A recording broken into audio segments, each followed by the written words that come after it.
वर्षभरापूर्वी आशा तसेच आरोग्य सेविकांनी त्यांच्या प्रलंबित मागण्यांसाठी 45 दिवस आझाद मैदानावर आंदोलन केले होते।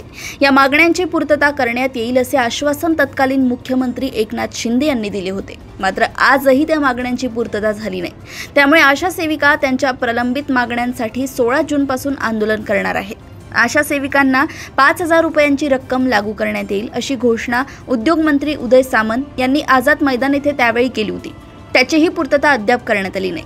महापालिकेतील आशा सेविकांना दर महिन्याच्या 1 तारखेस आधीच्या महिन्याचे वेतन देण्यात येईल, तसेच इतर मागण्यांवर चर्चा करून निर्णय घेण्यात येईल असे सांगितले होते। 29 जुलै 2024 रोजी झालेल्या निर्णयाची त्वरित अंमलबजावणी करणे, महापालिका आशा सेविकांना पूर्वलक्षी प्रभावाने किमान वेतन देणे, आशा सेविकांचा पगार दर महिन्याच्या 1 तारखेला अदा करणे, सेवानिवृत्त झालेल्या आरोग्य सेविकांच्या रिक्त जागेवर महापालिकेच्या आशा सेविकांना आरोग्य सेविका म्हणून नियुक्त करणे, ओळखपत्र आणि नियुक्तीपत्र, स्टेशनरी ॲप्रॉन देणे, कोणत्याही कामासाठी अतिरिक्त मानधन मिळण्यासंदर्भात निर्णय लादू नये आदी मागण्या करण्यात आल्याचे अध्यक्ष ॲडव्होकेट प्रकाश देवदास यांनी सांगितले।